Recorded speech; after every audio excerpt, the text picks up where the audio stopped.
नमस्कार, मैं गोविंद मीणा, केंद्रीय विद्यालय जैतपुर। इस वीडियो में हम क्लास 8 में हिस्ट्री के chapter number 4 tribals, Dikus and the vision of a golden age को स्टडी करेंगे। देखो, दिक्कूज का मतलब होता है फॉरेनर, है ना, बाहरी व्यक्ति। जो मुंडा ट्राइब है, मुंडा ट्राइब की जो लैंग्वेज है उसके हिसाब से जो दिक्कूज का मतलब होता है बाहरी व्यक्ति या फॉरेनर, जो एक प्रकार से नॉन ट्राइबल हो।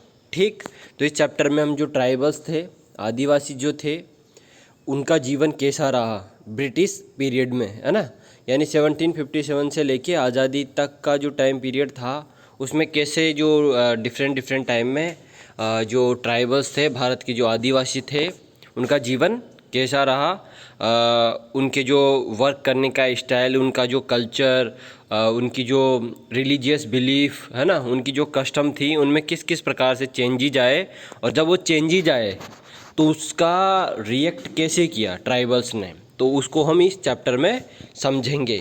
तो देखो, हमारे जो चैप्टर में जो टॉपिक होंगे कुछ इस प्रकार से होंगे। सबसे पहले तो हम देखेंगे कि जो ट्राइबल्स ग्रुप्स थे इंडिया में, जो आदिवासी समुदाय थे भारत में, वो किस प्रकार से अपना जीवन जीते थे। तो देखो, उनमें से कुछ तो झूम कल्टीवेटर्स थे। झूम कल्टीवेटर्स होता है एक प्रकार से शिफ्टिंग कल्टीवेशन करना, जिसको हिंदी में कहा जाता है स्थानांतरित कृषि, है ना। ठीक, कुछ इनमें से हंटर्स एंड गैदर्स थे। कुछ जो सदियों से जो चली आ रही है, जैसे हमने क्लास 6 में पैलियोलिथिक, नियोलिथिक, जो स्टोन एज स्टडी करी थी ना, तो उसमें हमने पढ़ा था ना कि जो हमारे जो एंस्टर्स थे वो हंटर्स और गैदर्स थे। तो आज भी कई सारे जो ट्राइबल्स थे वो हंटर्स एंड गैदर्स ही थे। तो कुछ उनमें से हंटर्स और गैदर्स थे जो शिकार करते थे और अपने लिए संग्रह करते थे। कुछ एनिमल को पालते हैं, जो ट्राइबल्स थे, तो एनिमल्स को हर्डेड करके और अपना जीवन यापन करते हैं। इनमें से कुछ जो है सेटल्ड कल्टीवेशन करने लग गए, है ना। बाकी जो कुछ थे उन्होंने अपने लिए एग्रीकल्चर लैंड तैयार किया और उसमें खेती करना स्टार्ट कर दिया। इसके बाद अब देखो, ये तो इस तरीके से अपना जीवन यापन करते थे इंडिया में। लेकिन जब कॉलोनियल रूल आया, है ना, जैसा कि हमने चैप्टर नंबर 2 में स्टडी किया था, कैसे कंपनी ने अपने रूल को इंडिया के 63% रीजन में एक्सपेंड कर लिया था पूरे भारत में, है ना।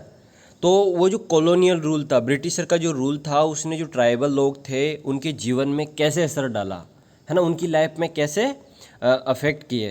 तो इसमें समझेंगे कि जैसे जो ट्राइबल्स के जो चीफ्स थे ना, उनको क्या फील हुआ। तो जो ट्राइबल चीफ्स थे ना, जो मुखिया और जो सरदार होते थे किसी भी ग्रुप के, तो उनकी पावर्स थोड़ी कम हुई, है ना। इसके अलावा शिफ्टिंग कल्टीवेशन को भी जो ब्रिटिशर थे ना, कॉलोनियल रूल, इसने इसको भी बैन करने की कोशिश की, हालांकि असफल रहे, कुछ कुछ स्थानों में इसको बैन कर पाए। इसके अलावा कंपनी ने फॉरेस्ट लॉ बना दिए। तो फॉरेस्ट लॉ जब बनाया ना, तो ये लोग क्या थे, अब फॉरेस्ट से ही इनका जीवन चलता था, फॉरेस्ट ड्वेलर्स थे ये। तो इनकी लाइफ में कई सारी प्रॉब्लम्स क्रिएट हो गई जब उन्होंने फॉरेस्ट लॉ बनाए। इनको जंगलों में जाने की इजाज़त बैन कर दी गई, है ना। इसके अलावा इनका जो ट्रेड सिस्टम था वो बिगड़ गया, यानी जो सदियों से जो चला आ रहा था ना इनका ट्रेड सिस्टम, वो भी बिगड़ चुका था आदिवासियों का। और कुछ तो इतने कंडीशन ख़राब हो गई थी कि उनके पास कोई काम नहीं था ना, तो वो कुछ भी मजदूरी करते थे, जैसे माइंस में काम करना, कई सारे काम। और इसके बाद एक केस स्टडी देखेंगे मुंडा ट्राइब की, जिसमें जो बिरसा मुंडा ने जो एक मूवमेंट स्टार्ट किया था ब्रिटिशर के अगेंस्ट, जिसको उलगुलान भी कहते हैं, है ना, उसको उलगुलान भी कहते हैं। इस मूवमेंट को हम फुल डिटेल से स्टडी करेंगे। चैप्टर स्टार्ट करने से पहले वीडियो को पॉज करके ये जो डिटेल है इसको पढ़ते रहना है, और अपनी जो क्लास 8 की जो हिस्ट्री की बुक है वो साथ में रखनी है। तो देखो, जो ट्राइबल्स लोग थे, है ना, जो आदिवासी लोग थे, कॉलोनियल पीरियड में कैसे अपने जीवन को जीते थे। तो देखो, इससे पहले जो क्लास 7 में भी एक हमारा चैप्टर आया था, ट्राइबल्स की जो लाइफ होती है वो कैसी होती है। तो उसमें हमने पढ़ा था कि कई सारी जो ट्राइब्स हैं उनके ओन कस्टम थे, उनकी ओन रिचुअल्स थी, और उनकी जो परंपराएं, जो बिलीफ थे ना, जो रिलीजियस बिलीफ थी, वो ब्राह्मण से बिल्कुल अलग थी, है ना। जो ब्राह्मण रिलीजन है ना, जो हिंदू रिलीजन है ना, उससे उनका बहुत दूर दूर तक लेना देना नहीं होता था, उनका एक अलग सिस्टम होता था, है ना, होता है मतलब अभी भी। इसके अलावा देखो, इसमें जो ट्राइबल्स थे ना, इनमें शार्प डिवीजन नहीं था किसका, कास्ट बेस का। जैसे हिंदू रिलीजन में आप देखोगे ना तो उच्च जातियाँ और निम्न जातियों का एक डिवीज़न है, जैसा कि हमने क्लास 7 में स्टडी किया था ना, लेकिन इसमें कोई शार्प डिवीज़न नहीं था। इसके अलावा जो एक शेयरिंग किनशिप करते थे, कॉमन किनशिप होती थी इनकी, यानी कि कोई भी जो कम्युनिटी का जो कोई भी रिसोर्स है ना उसमें सबकी बराबर हिस्सेदारी होगी, है ना। ये जो ट्राइब के जो कोई भी जो इनके पास रिसोर्सेज होता था ना उसमें सबकी बराबर क्या होती थी, हिस्सेदारी। लेकिन फिर भी ऐसा नहीं था कि पूरी तरीके से इनमें सोशल डिवीज़न नहीं था। सोशल एंड इकोनॉमिक डिफरेंसेस थे ट्राइब्स में, लेकिन उतने नहीं थे जितने मेन लैंड की जो सोसाइटीज़ थी ना उनमें थे। तो देखो जो 19th सेंचुरी की हम यहाँ पे बात करेंगे, है ना। 19th सेंचुरी में जो ट्राइबल पीपल्स थे ना वो भारत के डिफरेंट पार्ट्स में अलग अलग एक्टिविटीज़ में इन्वॉल्व थे, ठीक। तो देखो कुछ जो ट्राइबल पीपल्स थे वो झूम कल्टीवेशन करते थे। क्या करते थे? झूम कल्टीवेशन। इसको इंग्लिश में हम कहेंगे शिफ्टिंग कल्टीवेशन, हिंदी में कहेंगे स्थानांतरित कृषि। इसमें क्या किया जाता है कि किसी एक पर्टिकुलर लैंड को, जो जंगल होता है ना, वहाँ की पूरी लकड़ी को काट दिया जाता है और उस जगह को जला दिया जाता है ना। जब उसको जला दिया जाता है ना तो वहाँ पे पोटास के जो कंटेंट है ना वो हो जाते हैं। तो 2 या 3 साल तक, जब तक ये लैंड फर्टाइल रहेगा, है ना। जैसे इसको पहले काटा पेड़ों को, फिर इसको जला दिया, फिर जैसे ऐसे लैंड हो गया इस जगह पे, तो फिर इसमें क्या करेंगे 2 या 3 साल तक, जब तक ये लैंड फर्टाइल रहेगा, जब तक इसमें उपजाऊपन रहेगा, तब तक ये यहाँ पे फार्मिंग करेंगे। और जैसे ये जो लैंड है इसमें फर्टिलिटी का एंड हो जाएगा, है ना, जैसे फर्टिलिटी समाप्त हो जाएगी, ये इस जगह को छोड़ के दूसरी जगह जाएंगे। फिर वहाँ पे जो प्लांट है ना, जो पेड़ पौधे हैं ना, उनको काट के और फिर से एक नया लैंड वहाँ पे बनाएंगे और वहाँ पे फार्मिंग करेंगे। तो इसको कहा जाता है शिफ्टिंग कल्टीवेशन या झूम कल्टीवेशन, है ना। नॉर्थ ईस्ट में इसको झूम कल्टीवेशन कहा जाता है, इसलिए इसको शिफ्टिंग कल्टीवेशन को झूम कल्टीवेशन भी कहा जाता है। साउथ राजस्थान में इसको वालरा कहा जाता है। भारत के डिफरेंट पार्ट्स में इनको डिफरेंट नाम से जाना जाता है इस कल्टीवेशन को, लेकिन ये एक प्रकार की शिफ्टिंग कल्टीवेशन है जिसमें किसी जो जंगल होता है उसके पेड़ों को काटा जाता है। काटने के बाद वहाँ पे जो ज़मीन निकलती है उसमें 2 या 3 साल तक, जब तक लैंड फर्टाइल होता है, एग्रीकल्चर की जाती है, फार्मिंग की जाती है आदिवासियों के द्वारा। और जैसे वो लैंड अनफर्टाइल होता है उस जगह को छोड़ के और वो दूसरी जगह चले जाते हैं। तो ये एक प्रकार से कई सालों तक फेलो लैंड के रूप में रहता है। फेलो लैंड ऐसा लैंड होता है, इसको हिंदी में कहेंगे बंजर, है ना, जिसमें किसी भी प्रकार का कल्टीवेशन एक्टिविटी नहीं होगी अब, ठीक। तो इस प्रकार से इंडिया के कई सारे पार्ट्स, है ना, वहाँ पे ये जो शिफ्टिंग कल्टीवेशन है ना वो किया जाता है। जैसे साउथ राजस्थान हुआ, गुजरात की ये पार्ट हुए, महाराष्ट्र का ये जो वेस्टर्न घाट हुआ, नॉर्थ ईस्ट के ज़्यादातर पार्ट में शिफ्टिंग कल्टीवेशन की जाती है। उड़ीसा, छत्तीसगढ़, झारखंड में की जाती है, ठीक। इसके बाद जो कुछ थे वो अभी भी हंटर्स और गैदर्स थे, यानी जो स्टोन एज में जो हमारे एंसेस्टर्स करते थे ना, सेम वही कर रहे थे। ये सिर्फ हंटिंग करते थे, शिकार करते थे, शिकार या फिर संग्रह करते थे और जो अपना जीवन जीते थे। उनमें से एक ट्राइब थी उड़ीसा की जिसका नाम था खोंड। ये जो खोंड ट्राइब थी ना, बिल्कुल जो गैदरिंग और जो हंटिंग का काम थी ना वो करती थी। साथ ही साथ में जैसे साल एक ट्री होता है और महुआ भी एक ट्री होता है, एक प्लांट होता है। महुआ से तो अल्कोहल बनाई जाती है। क्या बनाई जाती है? अल्कोहल, शराब बनाई जाती है महुआ के प्लांट से। तो इनके जो सीड्स थे ना, इनके सीड्स को ये निकालते थे मार्केट में, उसी को ये खाने में के लिए और दूसरी चीज़ों के लिए यूज करते थे। साथ ही साथ में मार्केट में भी उसको बेचते थे। इसके अलावा जो फॉरेस्ट जो श्रब होती थी या जो हर्ब्स होती थी, श्रब होती है झाड़ियाँ, हर्ब्स होती है वो सदियाँ, तो इनका यूज वो किसके लिए करते थे? मेडिसिनल पर्पज, या उनके लिए जो स्वास्थ्य को जो अच्छा रखने के लिए वो किसका प्रयोग करते थे? इनका, ठीक। इसके अलावा ये जो इनके पास कुछ बचता था ना, जो सरप्लस होता था, एक्स्ट्रा होता था, इसको कहाँ बेच के आ जाते थे? लोकल मार्केट में।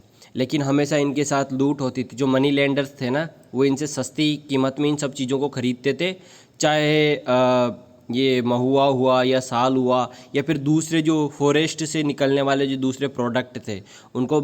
ये जो मनी लेंडर्स थे ना, जो जमींदार लोग थे, है ना, जिनके पास पैसा होता था, ये मेडिएटर थे, बिचौलिए थे, तो ये क्या करते थे? इनसे सस्ती कीमत में ख़रीदते थे और मार्केट में उसको काफ़ी महंगा बेचते थे। और जब ये जो आदिवासी लोग थे ना, जब इनको लोन की ज़रूरत होती थी, जब इनके पास पैसा नहीं होता था, तो मनी लेंडर्स उन्हें पैसा देते थे और जो पैसा था ना उसमें काफ़ी ज़्यादा हाई इंटरेस्ट लेते थे, काफ़ी ज़्यादा इंटरेस्ट चार्ज करते थे, काफ़ी ज़्यादा जो ब्याज था ना आदिवासियों से कौन लेते थे? Money landers. तो एक प्रकार से मनी लैंडर्स जो थे ना, उन्होंने लूट कर रखी थी। तो इससे क्या हुआ, जो ट्राइबल्स थे ना वो और भी ज़्यादा गरीब और जो कर्जदार होते गए। यानी जो ट्राइब्स थे ना, इस कारण से जो गरीब भी हुए एक तरफ तो, और एक उनके ऊपर कहीं ज़्यादा कर्जा भी चढ़ता गया। इसके बाद कुछ जो ट्राइब्स थी इंडिया की, वो हर्डिंग और एनिमल रियरिंग का काम करती थी। हर्डिंग और एनिमल रियरिंग का मतलब होता है पशु पालन करना, जानवरों को पालना। तो इसमें से कई सारी जो ट्राइब्स थी ना, देखो आपका एक चैप्टर आएगा पेस्टोलिस्ट, क्लास 9th में जब आप जाओगे ना तो हिस्ट्री में आपका एक चैप्टर आएगा 9th में, है ना, पेस्टोलिस्ट एंड ये जो जिप्सी ग्रुप होते हैं ना, इनसे रिलेटेड आपका आएगा। तो उसमें हम केस स्टडी देखेंगे, जो जैसे गुज्जर बकरवाल की देखेंगे, बंजारा की देखेंगे, और यहाँ पे ये जो सहारिया है ना, इनकी भी देखेंगे। 9th क्लास में हम इसको दोबारा स्टडी करेंगे। तो जो कई सारे ट्राइबल्स ग्रुप है ना आज भी इंडिया में, पहले ही नहीं ब्रिटिश रूल में ही नहीं, आज भी इंडिया में वो अपने जो जानवर है ना उसको सीजन वाइज एक जगह से दूसरी जगह लेके जाते हैं। जैसे गुज्जर बकरवाल है यहाँ पे हिमाचल प्रदेश और जम्मू कश्मीर में, तो जब विंटर होती है तो ये अपने जानवरों को लेके प्लेन्स में आ जाते हैं। मैदान जो होते हैं ना, हिमालय के नीचे वाले मैदान है ना, तो वहाँ आ जाते हैं। और जैसे विंटर एंड होती है तो ये वापस अपने जानवरों को लेके कहाँ पे चले जाते हैं, पहाड़ियों में। और ये जो गुज्जर बकरवाल है ना, ये ट्राइब है लेकिन मुस्लिम रिलीजन को ये फॉलो करते हैं। ठीक, तो जो गुज्जर बकरवाल है ना कहाँ पे है, जम्मू कश्मीर और हिमाचल प्रदेश के पार्ट में। ठीक, इसके अलावा वान गुज्जर है। वान गुज्जर पंजाब हिमालय में है ना, पंजाब हिमालय। देखो पंजाब स्टेट अलग है और पंजाब हिमालय अलग है। जैसे ये जो हिमालय है ना, ये पूरा हिमालय, इसके डिफरेंट डिफरेंट पार्ट है। जैसे हिमाचल प्रदेश तक का जो हिमालय है ना, इसको पंजाब हिमालय कहा जाता है। फिर इसके बाद कुमायूं हिमालय आता है, फिर नेपाल हिमालय आता है, फिर असम हिमालय आता है ना। तो इस प्रकार से जो पंजाब हिमालय है ना, वो हिमाचल प्रदेश और जम्मू कश्मीर को कवर करता है। तो पंजाब हिमालय में वान गुज्जर ट्राइब है। इसके अलावा गड्डीज़ है जो कि कुल्लू में है। कुल्लू यहाँ पे ये रहा गड्डी, है ना, कुल्लू किस में, हिमाचल प्रदेश में। इसके अलावा लबाडीज़ हैं, लबाडीज़ है आंध्र प्रदेश में, ये आंध्र प्रदेश रहा, आंध्र प्रदेश में लबाडीज़ है। इसके अलावा बकरवाल है जो कश्मीर में है। तो ये जो जितने भी पशुपालक है ना, ये ट्राइब्स थी ना, कई सारी अभी भी एनिमल हर्डिंग से ही अपना जीवन यापन करती थी। ठीक, और करती है। लेकिन ब्रिटिशर ने इनकी लाइफ को काफ़ी प्रभावित किया। उनके जो रूल्स थे, उनके जो रेगुलेशन थे, उनसे इनके जीवन में काफ़ी चेंजेज आए, उसको हम आगे पढ़ेंगे।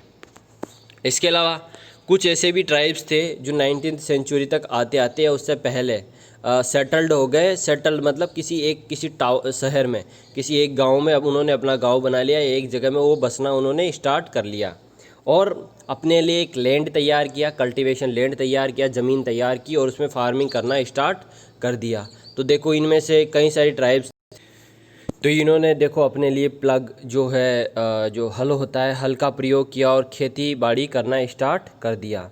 अब देखो जो मुंडा ट्राइब्स थी ना, जो मुंडास थे ना, छोटा नागपुर में थे। छोटा नागपुर छत्तीसगढ़ में है, जहाँ रांची है ना, रांची झारखंड रांची में छोटा नागपुर का प्लेट्यू आता है। काफ़ी रिच मिनरल्स रीजन है ये, यहाँ पे कई सारे मिनरल्स मिलते हैं जैसे कोल, आयरन, ये सब। तो छोटा नागपुर का जो प्लेट्यू है ना, इंडिया में इस जगह पे छत्तीसगढ़ और झारखंड के बीच में। तो यहाँ पे जो ट्राइब है ना, वो मुंडा ट्राइब्स रहती है ना। मुंडा ट्राइब का यहाँ पे क्षेत्र है, जैसा कि इसमें आप देख सकते हैं, ये मुंडा रहे, ये मुंडा ट्राइब रही झारखंड में, छत्तीसगढ़ में ये मुंडा ट्राइब है ना। तो यहाँ पे जो मुंडा ट्राइब्स थी ना, उसको जो ब्रिटिशर थे ना, अपनी नज़र में ऐसा सोचते थे कि ये जो है ना, ये जो मुंडा ट्राइब है ना, ये आसानी से सिविलाइज्ड हो सकती है और ये सेटल्ड हो सकती है। और ये भी मानते थे ब्रिटिश ऑफिसर कि जो हंटर्स गैदर्स है ना, जो शिकार करते थे और अपना जीवन यापन करते थे, और जो शिफ्टिंग कल्टीवेटर्स है, जो एक स्थानांतरित कृषि करते हैं, जो ट्राइबल्स, उनसे ज़्यादा बढ़िया कौन है, मुंडा ट्राइब। लेकिन उनको पता नहीं था कि जो मुंडा ट्राइब है ना, वो 1895 में बिरसा मुंडा के लीडरशिप में एक बहुत बड़ा रिवोल्यूशन कर देगी। क्यों? क्योंकि उनके जो बिलीफ थे, उनका जो कल्चर था, उनके जो अधिकार थे, उसमें इंटरफेयर किसने किया, ब्रिटिशर ने। ठीक, तो जो मुंडा थे ना, इनमें देखो जो मुंडा ट्राइब थी ना, उसमें क्या था, इसमें ये था कि सेम कॉमन किनशिप होती थी। यानी जो लैंड था ना, उसमें सभी लोगों का इक्वल राइट होता था। जो मुंडा ट्राइब थी ना, मुंडा ट्राइब के अनुसार अगर उनके पास जितना भी लैंड है ना, उसमें सभी लोगों का इक्वल हिस्सा होगा, एक इक्वल पार्ट होगा, और वो एक साथ मिलके काम करते थे। ठीक, तो इस प्रकार से कुछ सेटल्ड कल्टीवेशन करने लग गए। इनमें से मुंडा ट्राइब भी कल्टीवेशन में इन्वॉल्व हो चुकी थी।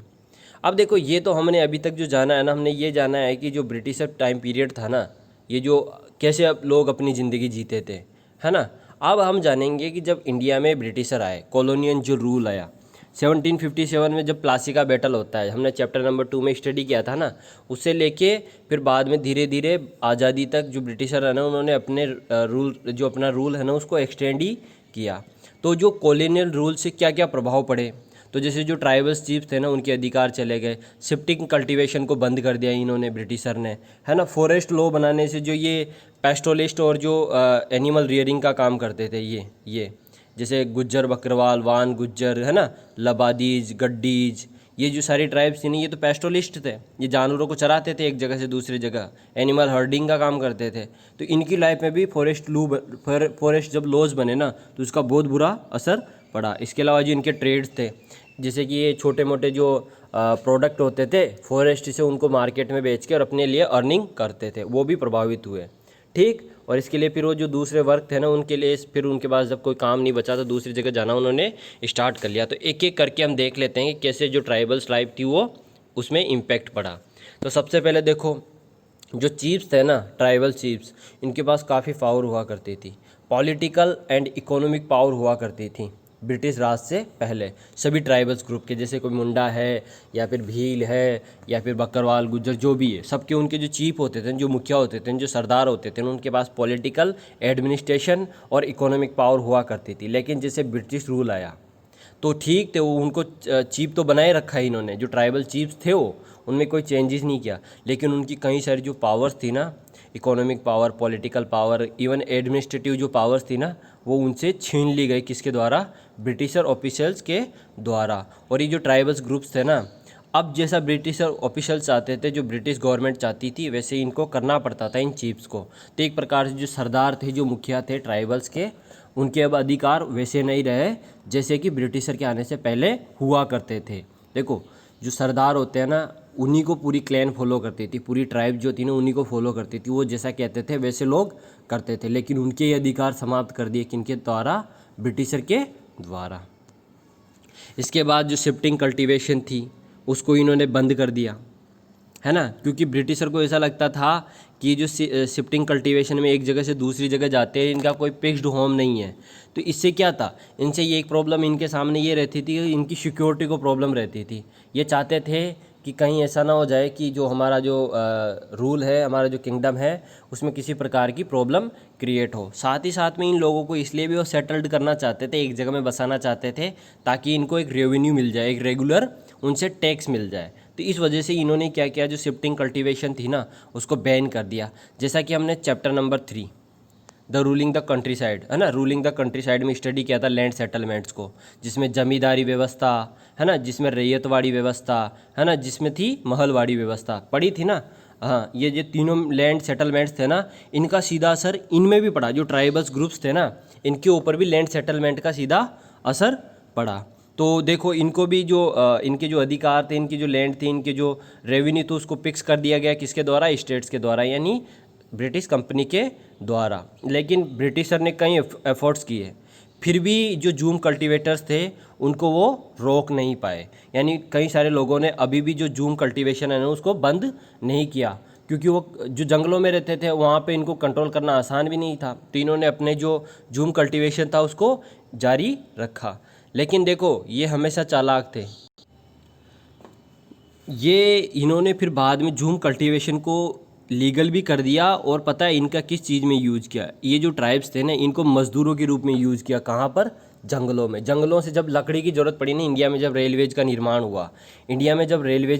हुआ, तो लकड़ी की काफ़ी ज़रूरत पड़ी। फर्नीचर की, इसकी जो पेड़ पौधे होते हैं ना, उसकी काफ़ी ज़रूरत पड़ी। क्योंकि जब रेल की पटरियाँ बिछाई जाती थी ना पहले, तो ये जो रेल का वो एक तो लोहे का होता था, और उसको सपोर्ट देने के लिए लकड़ियाँ नीचे की तरफ लगाई जाती थी, है ना। पुराने अगर आप देखोगे ना पुराने रेल की पटरियाँ, तो उसमें आपको जो सपोर्ट में स्लीपर जो होंगे ना, वो लकड़ी के मिलेंगे इस तरीके से, जो इसमें रेल की पटरियों में होते हैं। तो इन लोगों से उन्होंने जंगल में जो श्रमिक होते हैं, जो लेबर होते हैं ना, उनका काम करवाना भी स्टार्ट किया। साथ ही साथ में इसलिए भी जो जूम कल्टीवेशन है ना, वो समाप्त नहीं हुआ, क्योंकि अगर मान लो कोई जगह सोइल ड्राई है ना, या फिर वहाँ पे वाटर की प्रॉब्लम हो गई, तो वहाँ पे कैसे मतलब आप सेटल्ड एग्रीकल्चर कर सकते हैं। तो इस प्रकार से जूम कल्टीवेशन पूरी तरीके से बैन नहीं हुआ। और आज भी इंडिया के कई सारे क्षेत्रों में, भारत के जैसे नॉर्थ ईस्ट हुआ या फिर जो वेस्टर्न घाट हुआ, यहाँ पे अभी भी जो लिमिटेड रीजन में कई सारे जो ट्राइबल्स पीपल हैं वो जूम कल्टीवेशन करते हैं,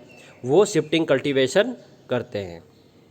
अब देखो इन्होंने क्या किया कि जो फॉरेस्ट लॉज बना दिए, कि इसमें ये किया गया कि जितने भी फॉरेस्ट थे ना उनको रिजर्व्ड कर दिया गया। अब जब फॉरेस्ट रिजर्व्ड हो गए तो उसमें से निकलने वाला जितना भी टिम्बर्स था ना, उसको कौन चाहते थे, उसको चाहते थे ब्रिटिशर, वो उसका यूज करना चाहते थे।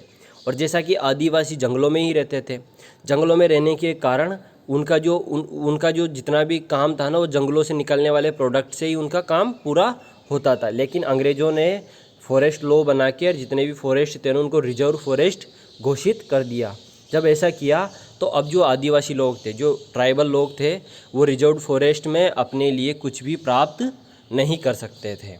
तो जब वो किसी चीज़ को वहाँ से नहीं ले सकते थे ना, तो इनके लिए एक बहुत बड़ी प्रॉब्लम क्रिएट हो गई।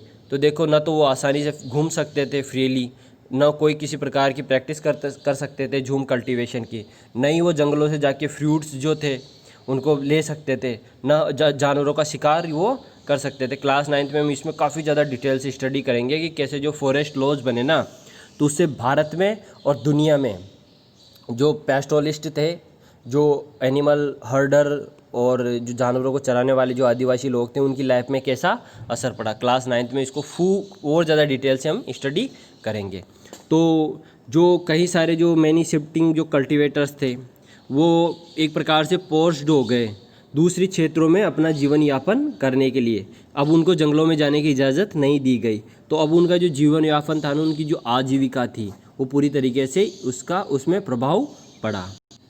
साथ ही साथ में ब्रिटिशर ने वही किया, जैसे जो जूम कल्टीवेटर्स थे ना, इन जूम कल्टीवेटर्स को जंगलों के अंदर बसा दिया।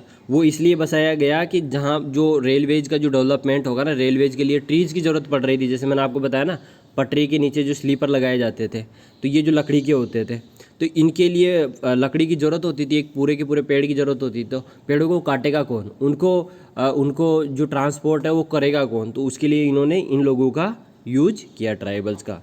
लेकिन देखो, ऐसा नहीं है कि जो इन्होंने जो फॉरेस्ट लॉज बना दिए, या फिर जो इन्होंने शिफ्टिंग कल्टीवेशन को बैन कर दिया, या फिर इनके जो चीफ्स थे इनके अधिकार छीन लिए, है ना, इसका मतलब ये नहीं था कि ये चुपचाप रहे। जो आदिवासी थे ना, इन्होंने 1757 के बाद से लेके 1947 तक कई सारे विद्रोह किए, है ना। 1757 से लेके 1947 तक, आज़ादी तक, कई सारे रीजन में विद्रोह किए गए। जैसे उनमें से एक ओपन रिबेलियन था, कहाँ पे, सोंग्राम संगमा जो ट्राइब थी ना, उसके द्वारा 1906 में जो असम है ना, वहाँ पे सीधा फॉरेस्ट सत्याग्रह जो ओपन रिबेलियन कर दिया।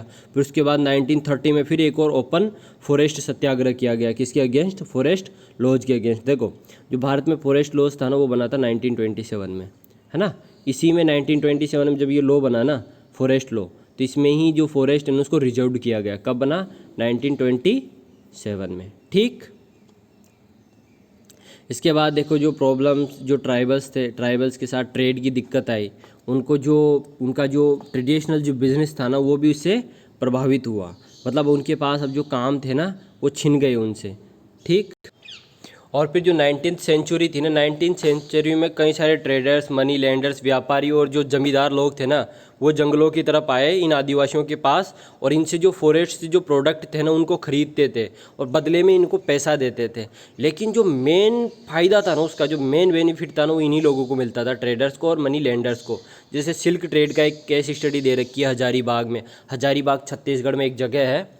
तो वहाँ पे क्या होता था कि जो संतास ट्राइब्स थी ना, ये कुकुन्स, मतलब जो सिल्क वोम होता है ना, उसका काम करते थे।